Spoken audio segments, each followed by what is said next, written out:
Hello, everybody who's popping in and joining. It's good to see everybody flooding in. My name is Olivia, and I am a bookseller at Belmont Books. I am so excited to be here tonight for our awesome event.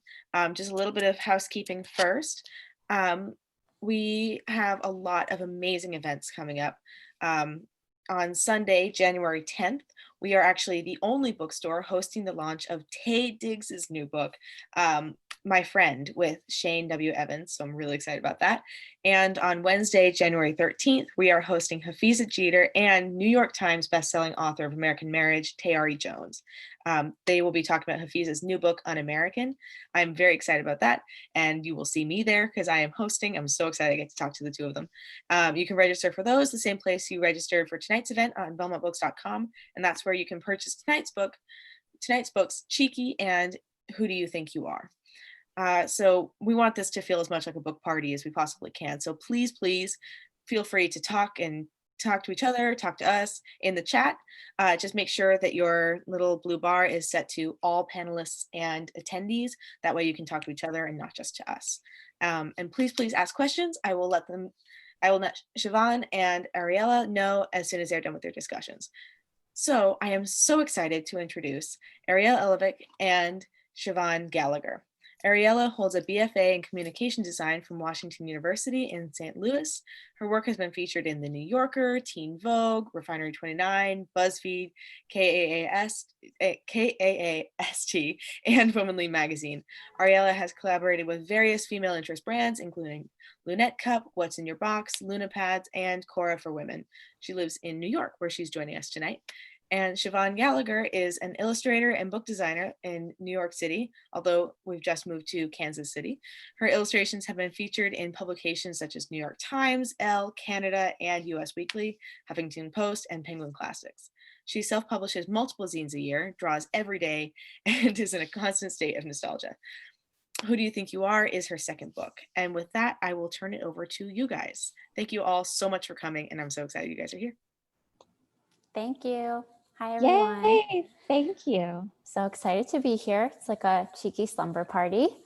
So I thought I would kick off with reading a part from the Arms chapter, and then Siobhan and I will kind of launch into things. So hopefully this share screen. Siobhan, let me know if something funky happens. Okay. Something funky is happening, but in a good way. Amazing. Okay, cool. So I'll just launch into it. And if you have your books, welcome to follow along. I'm starting on page 90 with armpit hair. I started shaving my armpits in 5th grade after my mom pointed out the fuzz that was slowly growing in. From that moment on, shaving my armpits became a standard part of my routine, always aiming to scrape away even the slightest hint of stubble. At 14, I screamed when I caught a glimpse of my guy friend's fully grown armpit fuzz at camp. We'd known each other since preschool, and all of a sudden, he was officially a man. From what I could tell, boys were encouraged to wear their hair proudly, pits, arms, and elsewhere. Girls, however, were taught that growing up meant growing hair, never speaking of said hair, and getting rid of it immediately. Surprise, women are actually hairless cats in wigs. I went on with my life, shaving my armpits without giving it much thought. That is until one winter day when Maya sent the Yenta group chat a photo of her grown out armpit hair. It was an experiment and we all agreed it was gorgeous. French. I was officially inspired and decided to grow mine out too. Plus, I was getting a weird rash in my armpits from all the different deodorants and antiperspirants I'd been testing. So maybe the hair would help. I had no idea what my pit hairs were going to look like, and I was excited to find out. It's wild to think that even after 27 years with this body, there was a side of it I'd never seen before. The growing out process was thrilling. Week by week, I watched as the hairs grew longer and thicker, eager to see what they might look like in their final form. By the end of the month, I was sporting pretty thick pits. My armpit hair looked kind of chaotic, wiry, energized, and aggressive, creeping out of the crease between my arm and torso. So here are the Yentas exclaiming, "Oh, we love this. You're a Parisian goddess. You look incredible." I started going to hot yoga classes shortly after my pits came into full bloom, and this new routine really gave me space to embrace my hair in public. Going to a yoga studio in Brooklyn, I assumed I'd just be two hairy armpits in a sea of many hairy armpits. I was shocked and kind of excited to find that I was actually in the minority. My pits made a statement, and I loved it. At first, it felt very much like I was trying on the I'm a cool girl who doesn't shave idea. And then I started to actually feel like my armpits were part of my identity. I am that cool girl with the hairy pits. And this is my Pierre the Pit. And now it's used to be Pete the Pit. Now it's Pierre the Pit because it's French and sophisticated. I'm a major rule follower, and my armpits are an invigorating act of rebellion. The first time I went home with my new hairy pits, I took such a thrill in showing them off to my mom and sisters, gleefully flashing them throughout the day. I've always wanted to braid the armpit hairs of boys I've dated, and no one to this day has let me do it. Now I've got my own to play with. And that's armpit hair. I love it so much. It's funny because like it reminds me of like that chapter specifically reminds me of when I was in 8th grade. I had a teacher who was like really like she was like kind of older, and she seemed really harsh and just very like strict, and I don't know, just like kind of not mean, but like a little bit mean. We were like a little bit afraid of her.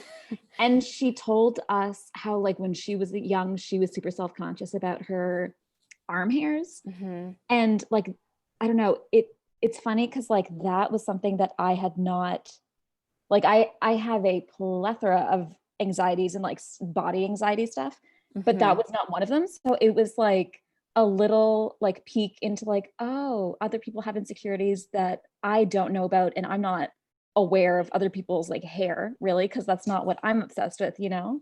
Yeah. Yeah. Oh, I love that. I love this. I love your entire book. I'm obsessed with Cheeky. But yeah, that especially. Yeah, I thought that would be kind of an interesting place to start to kind of talk about, for me, hairlessness, like that hairless cat, was such a thing that I thought defined, or it was part of a defining feature of being a woman, was being smooth. And that just wasn't something that I experienced in my body. And I went through phases of bleaching my arm hair to make it blonde. So I thought it would be kind of interesting to talk about the ideas of womanhood that we had from when we were younger and versus now, and you know, those myths that we kind of carried with us as kids. Yeah, I mean, I was definitely influenced as a kid by like TV magazines, and like just thinking of, so like I'm 31 right now, so like raised in the late 90s, early 2000s, which I kind of think was like the peak of terribleness. Just like Girls Gone Wild, like commercials while I'm watching The Simpsons. I mean, not necessarily, but like just being aware of like that is the supposed ideal, like certain things are that ideal. And like in the late 90s, when there was that photo of Julia Roberts on the red carpet, like waving with the armpit and she hair. had a little bit of hair, and like I thought that was cool, like that was different, but everyone blew up. And like I wasn't like reading gossip magazines at 10 years old, but I still knew that that was like a big deal for some reason. Yeah, it was just kind of in the air. And I think even, and again with commercials, I think there was just, you know, cellulite commercials, stretch mark commercials with creams and all this different things, these different ways to change your body. And I remember I think it was probably 8th grade, my stretch marks emerged on my thighs. And I was like, I didn't understand what it was. At first, I thought I'd been like scratched in the middle of the night or something. And, you know, just coming in right at the right time, I have all these commercials selling all these like stretch mark removal creams. And so I would, you know, this was before I had a car or had money really to spend of my own. And it was this really tough period of, you know, wanting to buy these different things to change my body, but then being embarrassed to talk to my parents about it, and how to kind of just sitting with my body and not having the outlets to change my body even felt really scary. And I just hated everything that was happening to it. Yeah, because we were basically told like everything that's happening that's natural is like bad, like just the inherent like circle of like that's in the bad category, like extra hair, extra weight, extra like big hair versus like the super straight, like Did early you go 2000s. through straightening your hair? I don't know what. Yeah.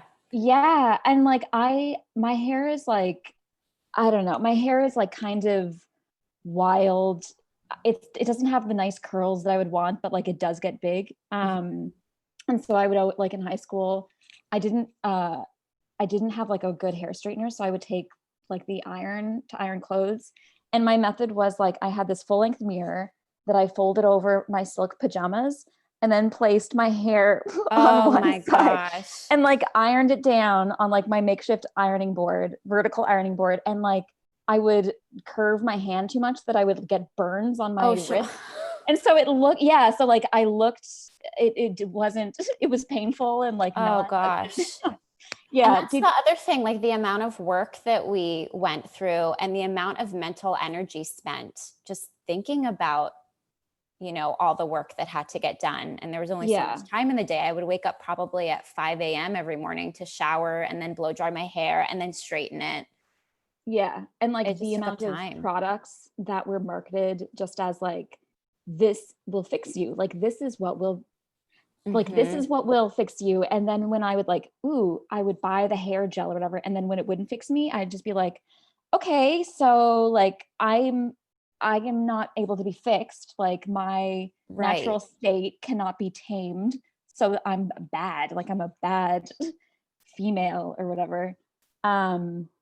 Yeah, it's definitely, I don't know. It's interesting thinking about like as a girl, what womanhood, what I thought womanhood meant and like what I thought being a woman would involve. And I don't like how like still some of that is like obviously burned into my like psyche. Like, I don't know, like sneakers versus heels. Like, I don't like heels. Like heels are fucking uncomfortable, but like as a girl, like as a child, you're like, that's what ladies do. Like you're dainty and you are, and like wearing heels, like when I lived in New York and when I would wear like little like heeled shoes or whatever, like people can hear it. And so creepy men on the street would hear like the clipping of like high heels walking and then like be able to like locate you. It's just a weird, like, I don't know, weird,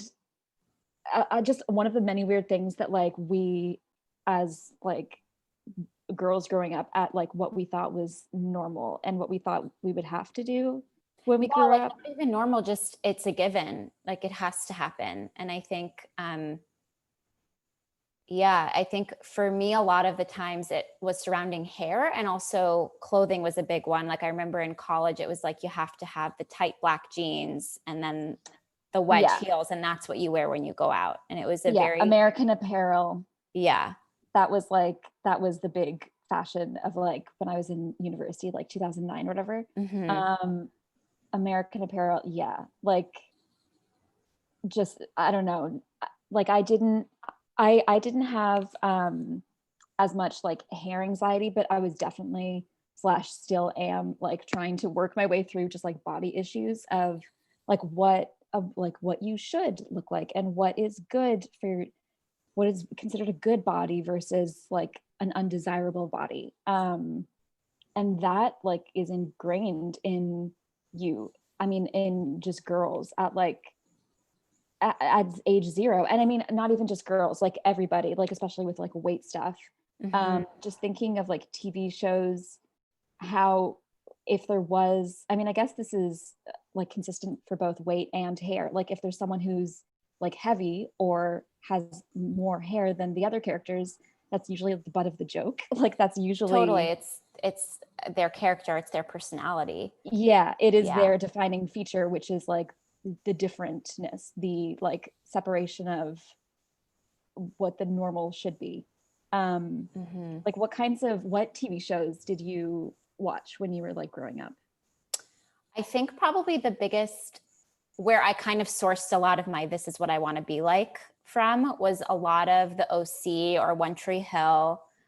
Summer from the OC, I think was like, I wanted to be like her, I think was my biggest. what's the actress? Is that what's her name? What's the Rachel actress? Bilson. Okay, that's what I thought. Yeah. That's funny. I didn't watch either of those, but I mean, What were your like movie people where you saw, or Grease was big for me too. oh my And God, me too. I wrote about it in the book, but it's this very crazy thing where I think in my gut and heart of hearts, I related to Rizzo most. And Rizzo is the coolest one for sure. Yeah. She's sassy, she's brazen, she's confident. Yes. And I related to her the most. And I remember being younger and saying like, Ariella, I don't want to be like her. Like, I don't want to be bossy. I don't want to be spunky. I wanted to be like Sandy, who's very agreeable. And this really, I mean, epitome of feminine in my mind, which was just very gentle and kind and malleable. You know, she has this transformation to impress a guy at the end. And that was always so attractive to me. Like, I wanted to be this sweet little girl. And I think I just really rejected the idea of being brazen or outgoing. And I think it was like third grade when it kind of hit. And I was like, okay, time to be sweet. Yeah, that's funny that you identified with Rizzo though, because like I feel like I had really low self-esteem. So the people that I saw as cool, I couldn't mentally align myself with them. So like in Greece specifically, I feel like I kind of related to I don't even remember her name, but she's the one who like is eating the chocolate rolls. She like, I don't even remember her name, but she's the one that's like, I'm the one that girl. goes to beauty school, or the one with the bangs? No, who does the brush up. Yes, That one? yes. That's And so she has funny. pigtails. Yeah, not Frenchie, because Frenchie was cool because she had like she the was very pigtail cool. Yeah. and she was also like super sweet, and she had that really nice like girlish voice. So I feel like I always saw myself, I would always like look in the background or like look at like the periphery characters to be like, okay, obviously I'm not one of the main characters because like those are all the hot ones. So like who out of like it would always be like, okay, there's the girl characters, the guy characters, whoever the like dopiest guy character like ends up with. Yeah, right. Just because like that's how like those like plots were written. It's like, okay, you got your like like the hunk, the jock, the geek, and the like, I don't know, nerd or whatever. And then I would always just be like, okay, those are all like the two popular ones. So like I don't belong to them. Yeah. And like, did you ever watch Friends? Oh yeah. Because that was my that was my peak like adolescent sort of guide of what adulthood would be. Like what to look like, what to act like, what your life is going to feel like. Yeah. And I mean, you like between those characters, like you just have your pick of like blonde, brunette, or like darker haired brunette. Like it was right. There's not much range. And they were all clearly written by like the same like 45-year-old men in the writer's room. Yeah. I mean, kind of on a related note, I'm wondering because I would fill up tons of journals, mostly with questions for myself of like, when are you going to have your first kiss? How old will you be when you have your first boyfriend? How long will that relationship last? When will you finally lose 15 pounds? Yeah. And I kind of felt like my life was very much waiting to start for when I could finally be skinny. Oh my God. And I kind of had this, I don't know, I just had this like myth in my head that it, the second you're thin, everything will fall into place. And that's when you deserve the right partner. Exactly.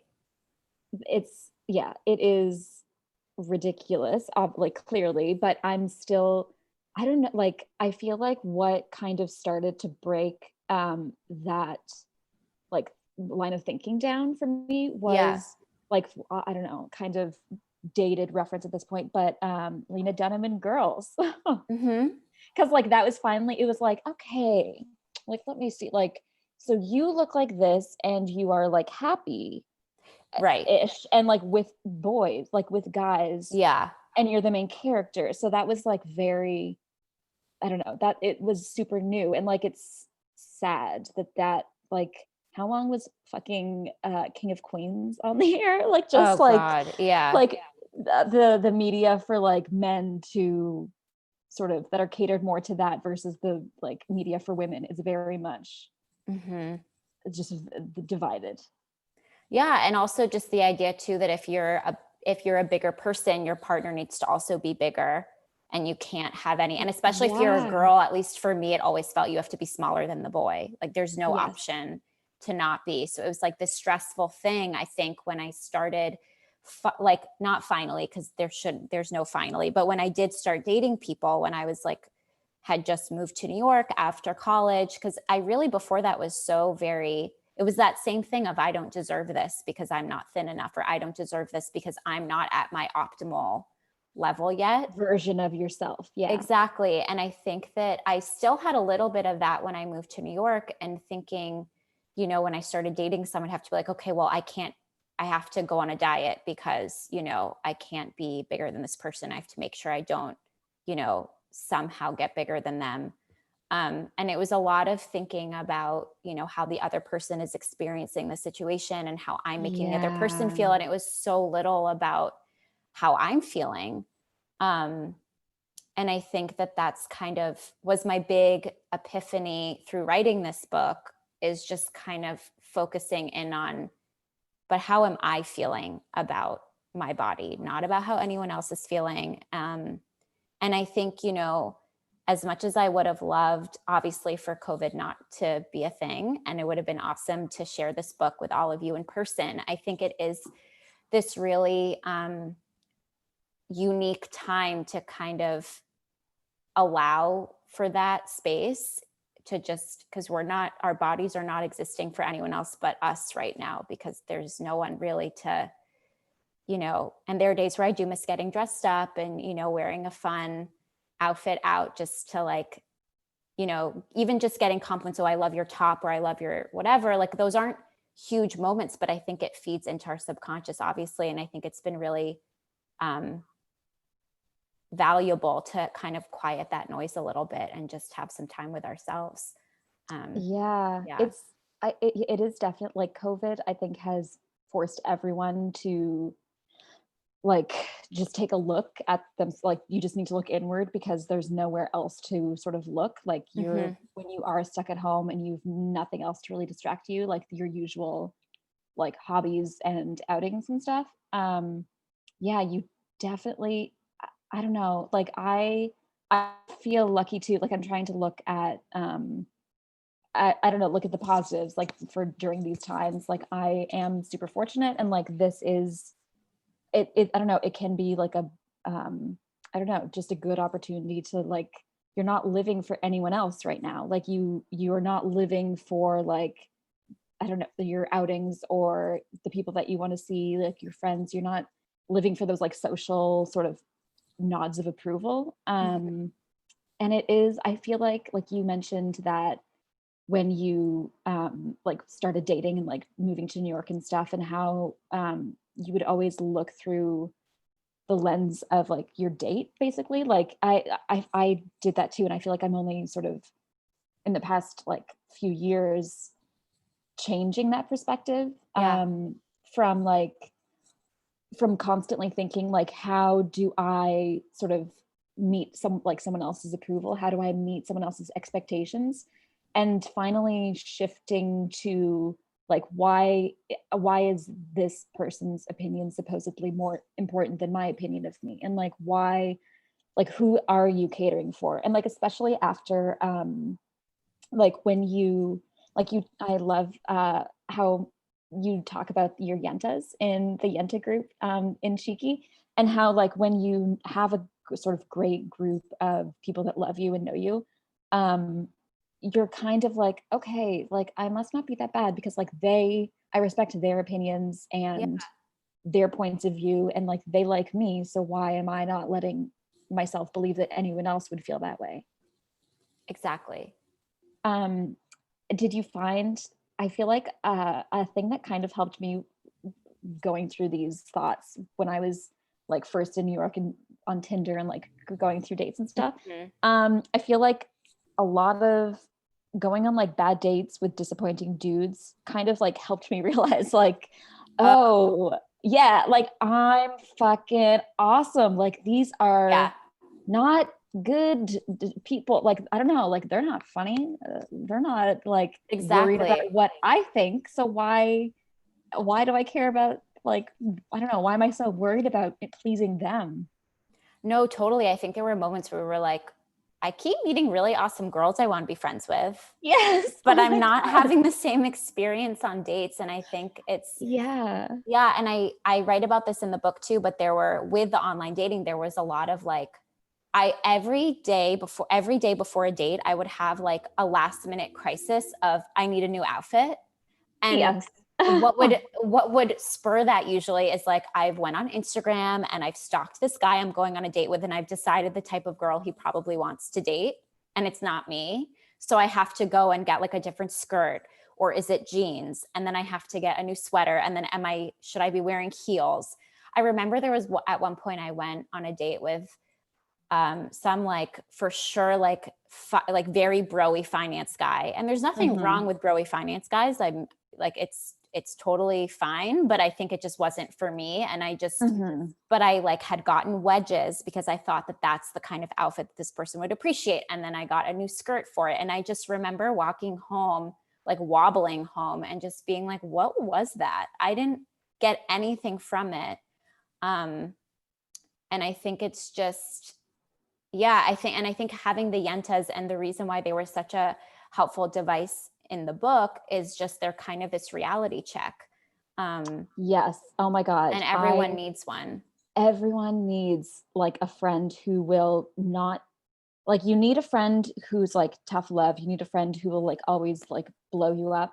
And then you need like a friend, and maybe like all one person is all these things, but then you need someone who will be just very like, you don't have to worry about this. Like, I can talk to you about like your concerns about this, this, and that, but like, this is one thing that you don't need to like you're not unlovable, basically. Like, you don't need to worry about that kind of thing.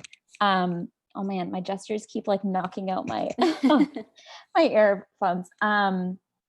But yeah, it's funny because like going on, I don't know, like starting out dating is very like, like, it's funny that you would buy new outfits, because if it's a first date, they obviously don't know what shoes and clothing you own to begin with. So it's not, or like, there's just a lot that I feel like gets lost, and you're sitting, no one's looking at my shoes. yes, yeah. But it's, yeah. My bad thing was always, I would believe like, okay, I like, they for some reason liked my photos and our little texting, whatever, but the photos aren't reality. So when they see me, they're going to be so disappointed at like my weight or my body or like my nose or whatever. And so I'd be like, okay, I'm not going to eat today. Like, I'm not going to, Oh yeah. like, I'm not going to eat so that I'll look like my thinnest. And then of course, like, we're out for drinks and I get like wasted or whatever because I'm drinking 2 glasses of wine on an empty stomach. And like, that's not better. Like, that's not healthy, or like will not make me seem better, or like for myself or for the person that I'm meeting. Yeah, I feel like there's a lot of those types of things that like people do, I don't know, that just aren't necessary. Like, obviously none of this is necessary. None of our like, like, I don't know, the products, the expectations, like, I don't know. I hope that more books like yours exist, and like more people at a younger age are kind of like, I don't know, understanding that that's not the ideal. Like, what we were raised with is not genuine. Like, it's not real. And I don't, yeah. And Instagram probably isn't helping that. There's a lot that's probably like new contributing factors to the same old issues. Yeah, totally. And I think, and I'm curious about like future, I think it seems like people are a bit more aware of these types of topics and not to be too prescriptive about these sort of things now, I hope. But I think, looking back at teen magazines that I had, like older issues, where they literally will have like a panel of guys that say what they think is hot. Like, yeah. No But it's always like Sean from Texas, age 16. Like, I don't want to get like, advice who's from Sean? a 16-year-old boy. Yeah. And I remember just like, I think I also had this thing of the idea of like, it's a template, like being a Oh cool, my hot girl God. is a specific prescriptive list of things. Yes. And it was totally reinforced by these magazines. It's not like, and when I was writing this book, I remember I was having conversation with my mom because my mom I was very lucky. She made a really strong effort to never talk about body in that way at home of like pretty, not pretty, or, weight. It was just not a thing. And I think she made it even a rule with like grandparents, we're not going to talk about my daughter's bodies. And so it's this interesting thing where it's like, it was just not part of my home culture, and I'm very lucky, but it's still totally got in there. And I know. it's the magazines, it's the TV shows, it's just the general dialogue around all of it. You can't escape it. Yeah. I was raised, like, my mom was very similar with me. Like, no matter what, like, health and happiness is over, like beauty or whatever. And like, you're all beautiful. Like, nothing about meeting, like talking about my body or anything. But only just to say like, you're beautiful. Like, you look so happy and great. And yet, and yeah, like I am super privileged. Like I was grown up with all of the opportunities and no one but myself telling me that I'm ugly, basically. But that's how insidious it is. Like, you can have the most loving upbringing and still have that, like, the thoughts in the back of your mind of like, yeah, my mom loves me and says I'm beautiful, but like, that's just her opinion. Like, that's not right. the real world, like, view. And magazines were all like also a big like factor for me. And it's like what you said about the template of like how you should be. Like, I remember I was also a like big diary keeper. Like I had diaries like since I was like 7 years old. And when I was 12 or so, I found this like a few years ago, a drawing that I did of like a diagram of a cool girl. Like at the top, it said like cool girl. And then it said, and then it was like a drawing of a girl that was like blonde with like notes of like thin eyebrows. Make sure you have a thin nose, like short skirt, but not too slutty. Like, I was already like assigning. Yeah. Oh, and then the bottom was like, when you walk past people, don't look back. So I don't know, like attitude. Yeah. Yeah. But, and that was all, of course, that was like from 17 magazine or Cosmo Girl or whatever. Like, it was, because that's what those, I don't know, that's what those like magazines were. They seemed like a template of like, when you buy all these products, when you like style your hair this way, and I don't know, act like how Sean, age 16 from Texas, asked you to. Or then, even the like things like, if your face is this shape, you should have these glasses. Oh like my God. The amount of information that's totally arbitrary and useless that was in my brain. Me too. And pear like the shaped type of versus jeans. apple shaped. Yeah. What body shape are you? And they're all just round fruits. Like, how about? Yeah. And then they don't go oversized like 8 or whatever. No, like all the images are like very thin girls, but just like one has slightly wider hips. So all of a sudden she's a pear shape. I'm like, okay.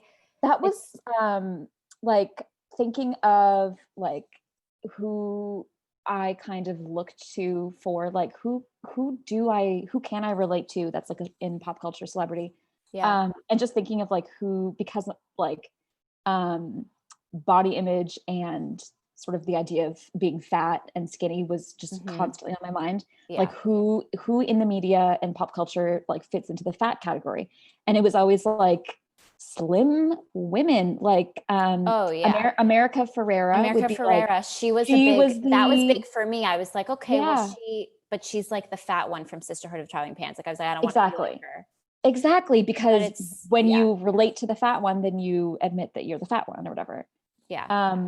And thinking of like, I don't know how much, like what percent, I don't know, of like my brain occupies like just thinking about the fat Monica in Friends, like the old fat Monica dancing and stuff. Like, that's, I don't know, that just those things, like, they don't leave my brain. Like I'm still like, oh, they're stuck there forever. And I think even Yeah. there's shows now, it's only very recent, literally with just Girls and Shrill are probably, and I remember Crazy Ex-Girlfriend was big, but she's not, I mean, she's more of a normal, I'm just talking like normal bodied people Yes. represented. And I think it's so recent. Like even when I watch fairly modern shows, there's still fat jokes and there's still. Yeah. And it's because like the stars of the show, like with the exception of like rare few, the stars of the show, they always want like tell themselves to lose weight for like pilot season or whatever, or for like the new season. Like just, some of the people that I like idolize, just like thinking of the show Happy Endings, like Casey Wilson. If you've ever seen that, like I love her podcast. And so she's always talking about like her sort of struggles with like gaining weight during her time at SNL and like always being sort of considered like she got fired from SNL for being the fat one, like that type of mentality. And like she's a skinny lady. Like in Happy Endings, they like all of these women are living in the same society as us, obviously. So they know like they don't want to be referred to as the fat one because as a kid they watched Grease and they didn't want to be referred to as like thought of as the fat character. So they wanted to be more like Rizzo or whatever. Like it's it's I don't know. It's frustrating knowing how many other people are like have these thoughts, how many other women are like held back for this, and how many women that do succeed still have that sort of albatross around their neck. Like I just read an interview with I just read an interview. I mean, like I saw a headline and by just, I mean, this was like 3 months ago, about like Deborah Messing during like the first few seasons of the first run of Will and Grace, how like she was obsessed with staying skinny and how like it was not natural. And like she would just obsessively work out and like limit her eating. So even the people that you kind of think like, oh, they're just naturally that way, like that's still not natural. And if it is, I mean, some people like obviously are naturally just very thin.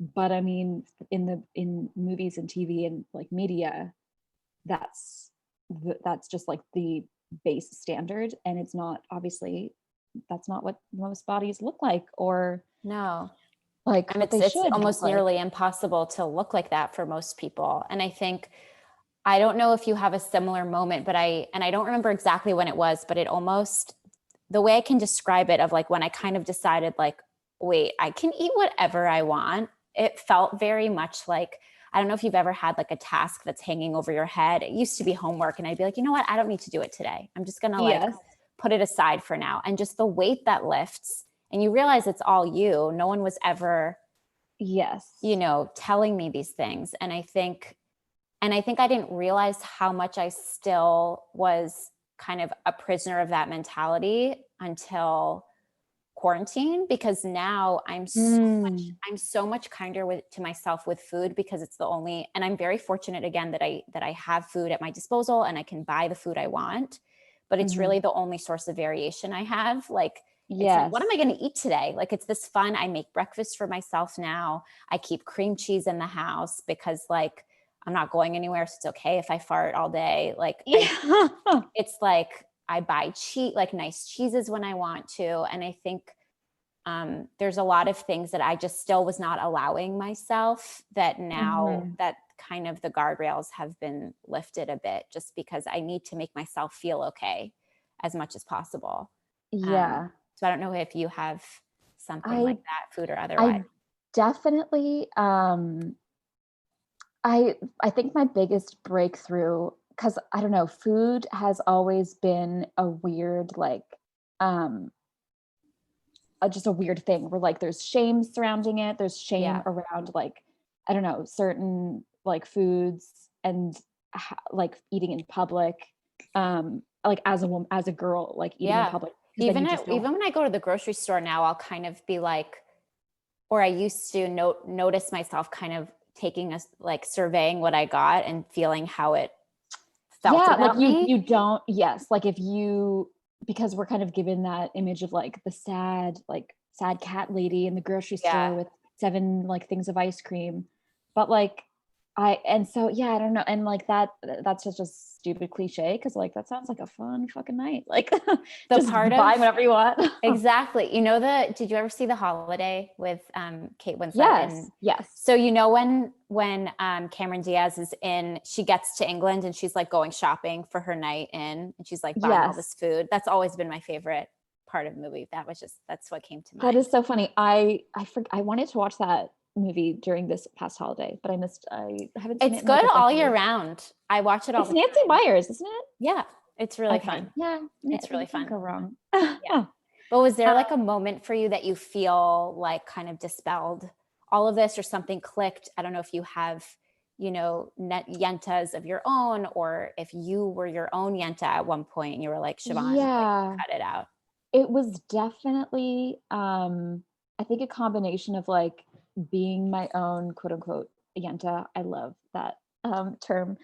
And like I've been in a relationship for over 4 years. And so being with someone who like sees you like all the time, like sees you at every sort of phase, like someone that's not just like a date, someone who who knows what's going on, you can kind of see it's like stepping out of your own perspective and seeing yourself from their perspective of like, oh, like what I've been doing is not necessary, because like even though I think that might be disgusting, like this person doesn't. And so that kind of like recalibrates just like your brain. Yeah. But I think it was also a combination of like, I feel like, I don't know, I feel like it might take years for me to like sort of mentally register like what the effects of like the 2016 election like did. But like during that time, which actually that coincides with like my relationship, but like during that time, there was so much like fury and like disgust of Trump and like just that whole like society's expectations of women, and like why would I ever like want to seek like the approval of someone like that? Like why would I ever let like that type of person define my own thoughts about myself? So yeah, I feel like it was like a kind of a society's eureka moment, I hope, of like just an awakening of like what, like that is the type of person, like that is like, because your own worst enemy is your sort of your own self. And like my mental kind of like worst enemy self is telling me things that like I would expect sort of like just those like extreme right-wing like white dudes, racist, sexist, misogynistic men. Like I have no like interest in that type of person, so why would I like hold their opinions, I don't know, like hold those opinions as like the truth? So I anger, I think fury can like really adjust your like mentality. Totally. No, it's so interesting you say that, because at my school in college, there was like a pretty active Greek life, and there were these like frat bros running around. And I think I didn't, make that transformation or make that leap to, I was in this anger mode. And I think part of my anger towards them, honestly, was like that I didn't have their approval. I wasn't the like kind of girl that they wanted to date.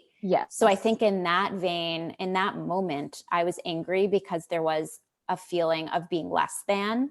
And then slowly it kind of transitioned away from still an anger stage of like, I hate the kind of thing that you represent, but then kind of away from that and saying like, no, we are different things. And I don't need their approval, so I don't need to be angry at them. Like they don't need to be in my world. Like that type of person does not need to be in my like headspace. And the person that doesn't approve of you or like you or whatever doesn't need to be in your world, and that was a big realization with dating too, of like, it's do we work? It's not, does this person validate me? Are they like, and that's where I think the yentas were so helpful for me, was I had kind of like you were saying with your relationship, I had this group of people who were going through similar things that I was. They would be like, they would very openly talk about the type of discharge they were having, or, you know, the like insane poops they were having. And they were able to talk about it in this way where I was like, okay, well, I have those too. So A, it's cool that I have them because I can talk to them about it. And B, you know, clearly if it's not too gross for them, then I'm not too gross for them, and I'm not too gross for anyone. Yeah. And it was this really, I mean, it took time. And I think me drawing it and being like my own character in this world and kind of being able to try on that personality of not giving a shit basically about what other people thought was this very exciting thing that I think slowly, through talking with friends and through like kind of a fake it till you make it attitude, it really slowly started to kind of become me in a way. Yeah, just deciding to let go of the shame about certain things is extremely liberating, and like, of course, easier said than done, but yeah, shame, like that's basically like everything that we've been talking about has just been like in that cloud bubble of shame. And it's like, as soon as you talk about it, then like the bubbles popped, and it's like, exactly. oh, like you have that weird thing about your body too. Like, oh, fuck, everybody does. Okay, so why am I so obsessed with my stomach? Like, what, everyone has one. Yeah. Yeah. Yeah. Oh, Nancy Myers is an icon. I just watched The Holiday this year with my mom, and I absolutely loved it. I need to so rewatch it. I love Jack Black in that. Yeah, that was a huge surprise that out of nowhere, here comes Jack Black in an earnest role, and I actually really liked him. He was sweet. His little piano tunes that he makes up about the old neighbor. Yeah. I was caught off guard by how much I loved that movie. So I have a couple of questions for you guys. I guess the first one really is, you both talked about like TV shows and movies that were really formative to your early understandings of your role in the world. And I was wondering, were there some books that kind of helped you begin breaking that? Like, can you think of something that you read and you're like, yes, this is actually me. This is finally what I want to hear from the people, from the world. I love Samantha Irby's books a lot. I don't have as severe digestive issues, but it was really like nice to hear someone talking about like pooping and also just, you know, embracing that we're humans and we're messy. And I think that was probably one of the first books I read that kind of celebrated it. Yeah, absolutely. In such a fun way. Yeah. I recently, I mean, not recently, like in the past few years, I became obsessed with Roxane Gay, like as everyone should. And I feel like reading more like Bad Feminist and Hunger. I'm obsessed with those two books. And I just recently read Shrill because I loved the TV show by Lindy West. And so that was like, I think she mentions in it, like one way to become more comfortable with yourself is to like surround yourself with media and people and books and TV shows that have people that look that way. Like the more you see bigger bodies, the less you're like, that's weird. The more you're just like, that's a model. Like that. Yeah. That kind of leads to my next question a little bit. That so the two of you have gone on this massive and wonderful journey of kind of reclaiming your bodies and your comfort in them. And I was wondering if for anybody who might be listening who wants to begin or continue on that journey for themselves, was there a moment or a first step that you think that you can take that's like, I can do this, I can break out of this shame cycle that I've been trapped in? And you mentioned a little bit just consuming things that normalize you and yourself, and like that you can actually reflect and see actual humans in or yourself in. Yeah. I mean, I think for me, that's number one, very helpful. And number two, I think just a big part for me has been conversation. So, I mean, it's a scary thing to do, but I think if you have a friend or a sibling or someone in your life that you feel comfortable saying, you know, have you ever freaked out about your tummy rolls, like, have you ever touched them and freaked out? Or have you ever had a crazy fart that like lingered for 3 hours or something? And I think it's surprising how much people want to talk about this stuff. Because we all have bodies, so it makes sense. We all experience these things. It's not, bodies are just messy. Yeah, absolutely.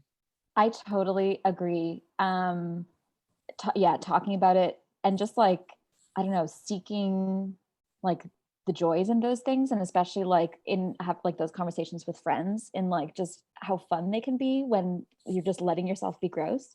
But I think one thing that like finally helped me like stop like toxic thoughts is letting go of like specific rules that I would assign myself, that like at age 12, like when I watched What Not to Wear, and they said like, if you're bigger, don't wear horizontal stripes. Oh, like that, the rule. Yeah.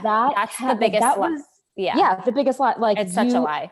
And like like what we were talking about with like what to wear for your body shape. Like, yeah, there might be some like cinched waists look like good in this people. I don't know, there might be certain like sort of techniques and like tips, but like there's not like, you shouldn't always wear black to hide your body if that's why you're wearing black. Like you shouldn't like listen to those bullshit like fashion tips given to like mass audiences by someone who's like a size 2 on TLC like from 20 years ago. And like just a lot of like rules that you grow up with that you kind of have to step back from and be like, are these actually helping or hurting? Yeah, I actually got a haircut earlier this summer when it felt safe-ish for me. And I was like, do you think I was telling the hairdresser, can I get shorter angles? Like, I don't know if that's good for my face if I'm like, because I have a round face. And she goes, those aren't those aren't real. You can get what you want. Don't listen to any of that. And it was just, even like as a 29-year-old, I'm like, oh, okay. It's super freeing. And like, I feel like only like in the past few years have I kind of like stopped being like, okay, I can't wear that because of my body. I can't wear that because of this. It's like, if you want to wear something like that shows your midriff or like drapey and floral or whatever, like you should, because it just makes you happy, as opposed to like what you think your body should be wearing. Yeah, absolutely. I mean, I've definitely not gotten a maxi dress because I am 5'2" on a good day. Yes, yeah, I'm 5 feet. I still haven't gotten a long dress. No, it's you feel that it'll overwhelm you. It's like it's a maxi dress. That's kind of the point. Yes, exactly. Yes. If I don't look like romantic drapes blowing the wind, I'm doing it wrong. Yeah. Right. On a similar vein of rules that have been ingrained in us from when we were like 12 and now we're adults, and it's still somehow you can't wear horizontal stripes. You both talked about being diary writers at really young ages, and I was wondering if you could write an entry to those girls now, what's something that you would say to them, knowing what you know and learning what you've learned? I would buy her cheeky. I would like, don't you do that in the book, Ariella? Like, don't you say this is for like basically your past self and like girls who feel the same way? Yeah, I think my biggest piece of advice probably would be like to kind of question why do you think having hairy arms is bad? And then it kind of makes you realize it's just because you might not be seeing them on TV or something. It's not a rule that anyone ever, there are no rules basically, because your body is your body. No one, like, if it weren't supposed to be the way it is, it wouldn't be, I guess. Yeah, I feel like I was so afraid of being made fun of or like of having negative attention. I was so afraid of like being noticed and afraid of, I don't know, doing something because of how I might look while doing it. And I feel like that how many things did I miss out on just because I was like, I don't want other people to see me in a bathing suit, so I'm not going to go to the pool party. Yeah, I felt paralyzed, just like stuck with myself, not wanting to move because God forbid like a roll of stomach would come out. Like, it's you look back on those pictures when you're like 15, you're like, you will You look Yeah. Like you're great. fine. Each of Yeah, your friends. What are you doing? I There was, know. yeah, no one has, and like, I don't know, the funny thing is like what I wish I kind of like could tell myself is like everyone is their worst selves as high school students. Like as Yeah. teenagers, like you are at your like worst version of yourself because like you're just starting off. So it's like cut yourself some slack. Like you don't need to, like you're not supposed to look like the people that play high school students on TV because they're Right. 25. Right. Yeah. No, it's definitely like a massive consideration. And like I'm in my 20s, so I'm now old enough to play a high schooler. Yeah, exactly. Right. I've finally reached that point in my career. Well, it's been so awesome talking to you guys. And I just want to do one last plug. If our audience has any other questions for our fantastic panelists, it's been such a privilege talking to you guys. And this has been wonderful. I'm so excited I got to do this event. So thank you everybody so much for coming.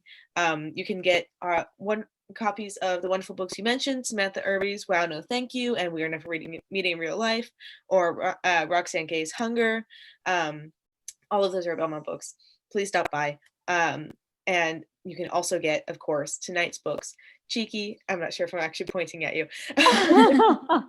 And sometimes the configuration is different, but Cheeky and Who Do You Think You Are, you can also get from the link where I posted it in the chat a little while ago. Please get those books. You will just grow from it as a person. And it's so exciting to get to talk to you guys. Thank you so much for coming out, everyone. Yay, thank you. And stay safe out there and stay healthy. Happy New Year. It can only go better from here. All right. Thank you so much for coming, guys. Have a wonderful rest of your night. Yay. You too. Thank you. Bye.